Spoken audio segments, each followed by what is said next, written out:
Hello,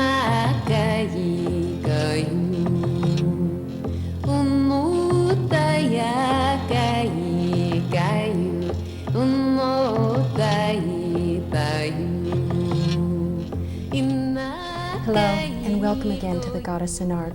This series is dedicated to the power and creativity of the goddess. My name is Starr Goode, and my guest this evening is Mayumi Oda, an internationally recognized artist. Her work is in the collections of the Museum of Fine Art in Boston, the Museum of Modern Art in New York, and the Tokyo University of Fine Arts. Welcome, Mayumi. Thank you. I'm very delighted to have you here today. Thank you. Mayumi, you have been working with the goddess. The goddess has been your theme in your art for over 20 years. Now, you were born and raised in Japan, and your mother was an artist, and your father was a Buddhist scholar, and you were raised in that tradition. So your work is really steeped in the iconography of Buddhism, but by the power of your imagination, you have transformed the male deities, the pantheon, the male pantheon of Buddhism into goddesses. And really, you know, you use the tradition and yet you revolutionize it. And it seems to me that so much of your work is about awakening, and I was curious how the goddess awakened in you. Well, the first actually goddess came to me when I was giving a birth to my first son, which is 20 years ago, and I was living in New York. Mm-hmm. And it was during the war, Vietnam time. It was very, very depressing to live, and I really needed to see something strong so that I can kind of put my face in it. Mm-hmm. And my body was going through incredible transformation of giving a birth, and I felt amazing strength inside of myself. And somehow I felt I have to create it. So I started to create this big-breasted female, and I did not call goddesses. Then I started to give a name like a Birth of Venus to the print that I was producing, and that was the way it started. It's interesting because, you know, Vicky Noble talks about what a shamanic act the act of birth is, and when a woman isn't interfered with, how, you know, your crown chakra opens and yet it's profoundly physical activity. So, I mean, it wasn't like you had been thinking of goddesses or anything, but somehow it just came. And I think Hesiod talks about, you know, the verse of Gaia came out of this dark, vast chaos with huge breast. And that was exactly the way my goddess came to me. So out of this void came this colorful, wonderful art. And I think it's very intriguing for me because you said that art isn't, you know, just an illustration, it's an embodiment. And I know that that's really about what it is. Actually, your work came to you through your body. And it isn't just your creative process in which you're creating art, but you're creating yourself when you do it. That's right. You know, creativity is not out there, it's here. And your life is your own creation. So I feel I've been creating my own life through the process of art.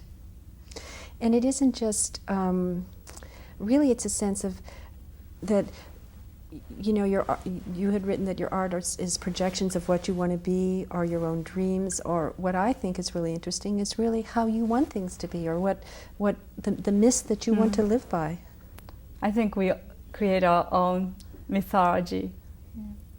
And again, so much of your art seems to be this strength, the power of the feminine. And again, I mean, that wasn't really in your background. No, you know, I was born in Japan. It was after the war, and we were supposed to be living in a democratic society, yet women were definitely second-rate citizens. And I knew right at the beginning of my childhood that I wanted liberation. And that was really the teaching of Buddha too, that you see, you know, you liberate yourself. So yet I could not find a way to do it in Japan, and I came to New York. And then in end of 60s, I, of course, encountered women liberation and all that, student strike, you know. And through that I realized my ability as a woman, that I don't have to be bounded in that old tradition. Tradition's great, but unless you really make it and use it yourself, it really bounds you. So I think, again, that's what I was mentioning, that opposites in your work. I mean, growing up as a Japanese woman, and, you know, I mean, of course, under these hideous circumstances of the war and Tokyo being bombed and all of that, and your father was quite a scholar in Buddhism, and yet being a Japanese woman, I mean, you had written that, and I didn't know this, that even that the way the language, it's women different. have like a second-rate language. That's right. They don't even, I mean, so talk about, I mean, words embody consciousness. I mean, talk about it being ingrained from the beginning that you're like a second-class That's right. If citizen. you say something as a woman, if you use women's language, you are already put down, and there's no way to, you know, to be equal with a man. So here you have this tradition, and yet you were really quite an avant-garde person yourself. I mean, you kind of rebelled, and you were reading, I don't know, Simone de Beauvoir in your college days, and wanted to really, and of course, just to leave Japan. And yet, here you've come back to it. You know, you are a Zen Buddhist, and you practice it, and yet you've really, I mean, you've really made that your own. Oh, I don't like that wrathful male deity. I'm going to make him a goddess. That's right. And I wanted to take first of all, I wanted to show some of your books here. Mayumi has just published, this is a book called Goddesses that came out a couple of years ago and has just been reissued, and I want you to talk a little. It was actually 9 years ago. 9. Yeah. Okay, can we get a shot of this? Okay, this is her book, The Goddesses, and here we have a sense of her work. And this is a new book that's just coming out, and I love this book. It's a children's book on happy veggies, and Mayumi is quite a gardener.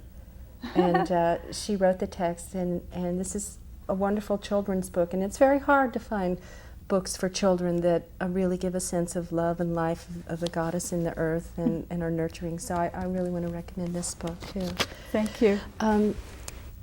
When you started working with the goddess, and you were saying before, when this book came out, you were, this is a phenomenon I found about the goddess too. You were really kind of isolated, and you were like autonomously working with that yourself, and somehow she came out to you, and yet you turned outward and you saw that all these other people were working, doing it. or else you got this tremendous response. So that was really a surprise for you? It was quite a surprise. I lived in East Coast in Princeton, and I lived in a big farmhouse. And here I am just completely alone creating these goddesses and thinking nobody else is interested in. And I came to West Coast, and about 10 years ago, then right away, the publisher called Lancaster Miller approached me to do this goddess book. And I didn't think anything, but I titled the name Goddesses. It just popped out of my mind.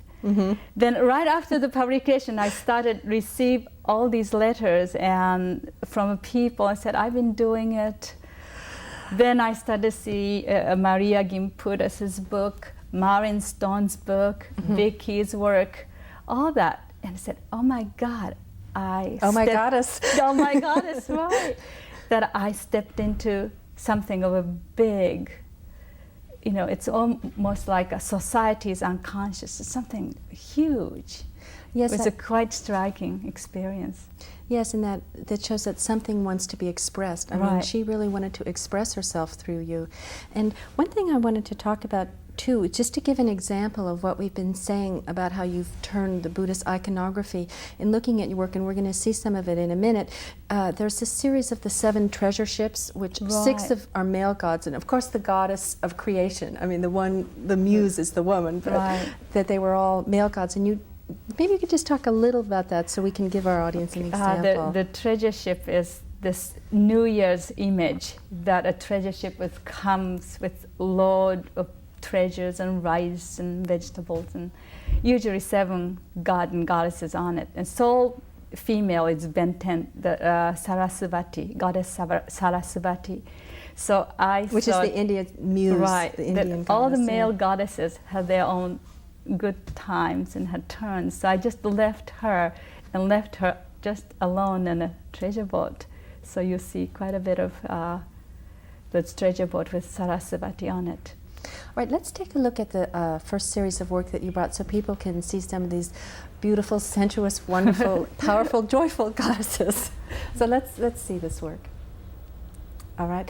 Maybe you could give the titles to Mayumi because you have such a sense of humor and lightness. This is called the rainbow. And rainbow is always, to me, is a bridge, between myself and the dream. Ah. And I always loved it. And I always felt very good about seeing a rainbow. And I wanted to go the other side. And this is the Sarasvati on Dragon Boat. So this is part of the Treasure Ship series. And it's called Treasure Ship on the River of Our Mind. I love that abstraction of that title. And it's beautiful, the colors, the red really evokes another world. And of course the dragon, which is beautiful in the Eastern tradition. And there's a small, I don't see where it should be. Oh well. Now what do we have here? This is called Goddess Hears People Need and Comes. And this is really the idea of a Kuan Yin, the one who sees the sound of world cry. It's a compassion goddess. Yes. And that's the crane, the bird of longevity, and that she's riding on? That's right. Very evocative, and this one I love too. This is called, let me see, Thunder Goddess. And there's a very famous painting of a thunder god, which is very angry. Yet, if people see this painting, they will remember what this famous thunder god paintings are. It's by Sotatsu, the famous painter of 17th century. So we in the West know about the thunder gods too, but then you're drawing on your tradition. This is called Deep Sea, and she's a legendary goddess, lived in underwater palace, and gave a pleasure of no time. When you spend the time with her, it's timeless. Timeless world. And her name is Otohime. And this is another treasure ship and goddess of snow. And this is actually a friend of mine on it. And it's not she. He is. His name is Al-Wan. He's a Tai Chi master. Yes. And he had this ancient bamboo flute that he played for me. So you turned 20th century men into goddesses too. I think man has goddesses inside of themselves, so That's I don't think he minds it. That's right. This is called Rain in May. It's from, the images are derived from traditional ukiyo-e woodblock print by Kunisada. I kind of made the figure from the print bigger and undress it so that she can have a sense of liberation, and she can feel the rain. I love this piece here.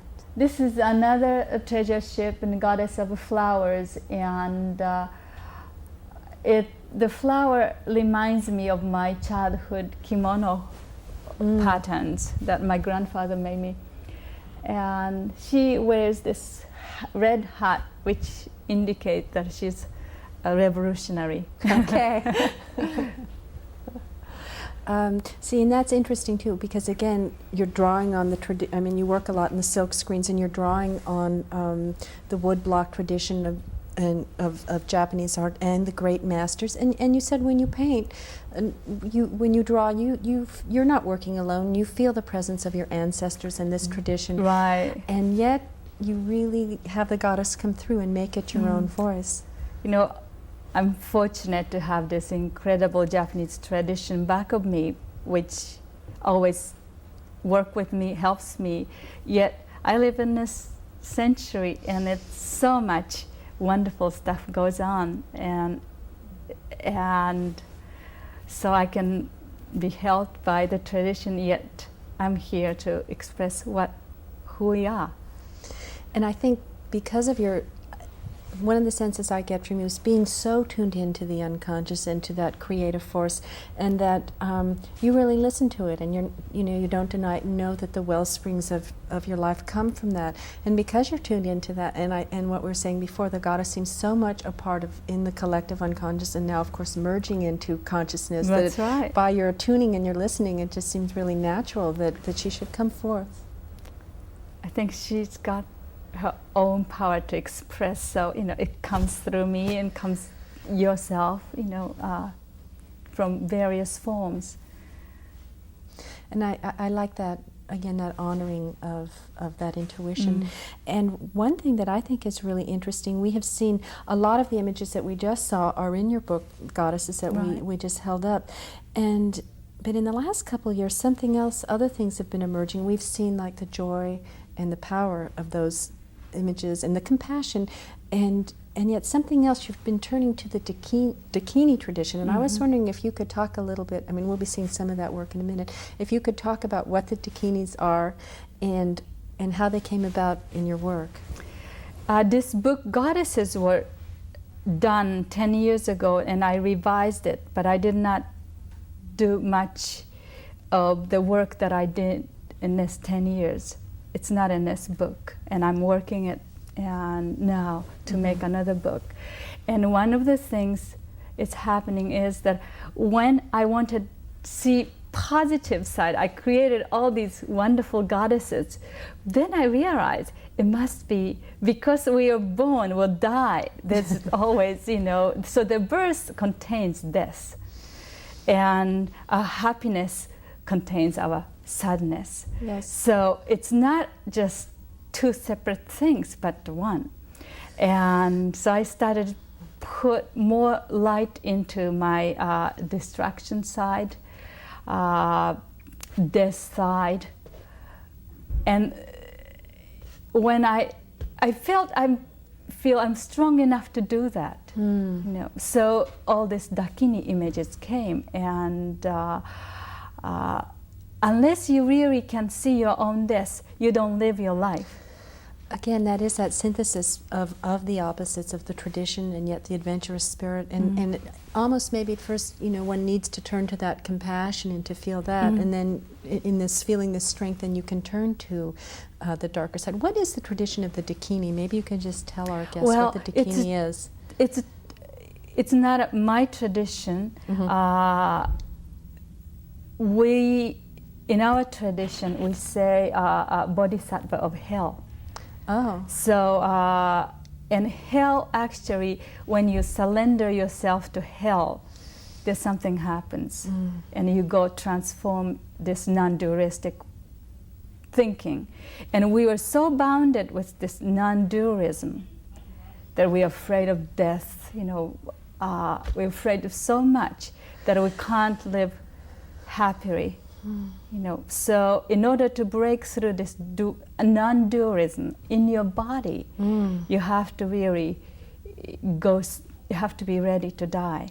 And that is really the Dakini. So it's that dark energy, and looking at that, which is part of life, and you can deny it, you can be unconscious of something. It doesn't mean it's not there. It just means that you're all bottled up. Right, it's there all over. Yeah. And she's called the sky walker or sky goer, and it's just around us. All right, let's take a look at some of these images, and it's a collection of some of your more recent work, and we'll see some of these Dakinis and some of the other images that you've been working with too. So let's take a look at those. Okay, now here we have her. This is Dakini. Okay. And you cannot see. She comes out of you actually. When you can imagine your own death, she can come up, and she has this cleaver to chop your head off, and she's dancing in blood and skulls.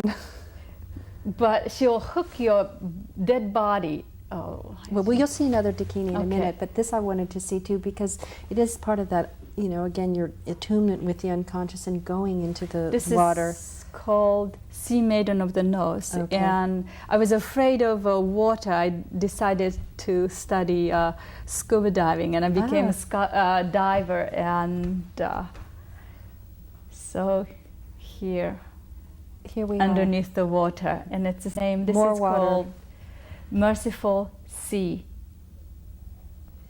I like the colors in this too because of the sense of mood that it gives one. And you are really floating on that dark ocean there and about to dive in with the moon. It's a traditional lacquerware color Yes. in Japan. Mm. And black is very black, almost like a velvet, and there's a red body. Mm. Now here we have okay. Tell Another us about this Dakini. So the Dakini usually pick your body, dead body, and put into the cauldron. I don't know if You people can see it. underneath her feet, and cook it. Ah. And then your own body becomes pure liquid, which she gives to the people. It's offering. Unless you can offer your body, your own body, it's not real compassion. And it's not real, no real transformation can take place then. That's so right. it is like surrendering to that darkness so that transformation Right. can come. And this is a different image too in another vein, and yet one hasn't seen this before, the Gaia work. This is Gaia. This is our Mother Earth, Yes. the Gaia. And she has a black baby and white baby, and it's very, very green, and it's guarded with a snake, which is this year's symbol in Chinese, Japanese lunar year. Oh, this is the It's year like of the a snake. Right. Year of Earth. This is the year of the Earth. She even made it on Time magazine. This is called, isn't it about time for us to ride an ox too? And it's a traditional symbol of ox is enlightenment, and it usually has 10 stages, and man's riding on it for each stage. So and this is supposed to be 6 stages of enlightenment, and you come back riding an ox home. Oh. This is White Spring Tara. Tara is mother of all Buddhas, and she's like a Kuan Yin. It's a compassion who cannot be saved by herself. She has to take everybody together to be saved. Oh, it's such a lovely image, and I think it's interesting what you were just saying about the Dakini, because I hadn't really associated that with compassion, and yet you were just saying that it's only unless you surrender your body. I mean, again, so much of it seems to be, and in Buddhism, and one is focusing on the body, that it is in the body, and that unless you are surrendering, you know, the very temple of your being, that you can't have can that be transformation. sympathetic, but the sympathy and compassion is 2 different things. And How are they different? The compassion is more ruthless, You know. has an edge. And it comes with the wisdom to cut through. So sometimes my compassion goddess has a sword. And because you do, and just out of your sympathy, it's not. Sometimes you're damaging, you know. I mean, that could just be kind of like a feeling for someone, or So sorry. yeah, kind That's of a not softness, right. yeah. Instead of something that's a real compassion Right. might be to cut out the poison or whatever. That's right. I think it's That base is Yeah, in go the ahead. place that you and I are one. You see, the sympathy, I'm above you are, and I'm the missionary doing it. right. The compassion is to realize you and I, there's no separation. Therefore, you know, I do it. It's almost doing it for myself. You know? There's much more strength to it. Yeah. And I was reading that you had written even though that Gaia image looks very simple, of course, anything that looks simple has years of hard work behind it. But you said you couldn't, it was very hard for you to get it until you had gone out to the land. Right, I went to Ojai Foundation for retreat, and it's, you know, Ojai is an Indian's shamanic ground, and it has a lot of earth energy. And I can think about Gaia as an earth mother, yet unless I feel this earth and earth energy, it wasn't real to me. So I just really waited till it comes that she really feel earthy and grounded, you know, and finally she just popped up. Well, you can't get much more earthy than that. And just in the last couple minutes that we had, I wanted to ask you, you've known since you were a child you were going to be an artist. I mean, even fortune tellers at temples looked at your palm and said, you're an artist. And so it's really been your whole life. And looking at this, isn't it time we rode the ox too? I mean, it kind of begs the question of getting on this ox and being on a quest. And I was wondering what you feel like your spiritual quest is. I think this mantra, Gyate Gate Paragate Parasangate, is the mantra of very important sutra and important of Buddhist practice, which is we will go to the other shore together. And I really feel unless we take care of this earth and take care of each other, we're not going to survive, you know, in this world. And that's why the goddesses are here. Almost all the decision for the world been made by male, and it's been wrong. That's why we were just about to, you know, so many problems. We won't be able to breathe, That's you know, right. unless we have our Gaia back in this us. I don't think we'll survive, and that's why goddesses are here, for, you know, not just for women, for all of us, men, and For everyone. for everybody. For all of us to get to that other shore together. That's right. Thank you so much for being here, Mayumi. Thank you I felt very this in much. my body. I want you to Thank know. you. And thank you so much for watching, and I hope you'll tune in next time. Bye-bye. 歌いかゆがんのいやかい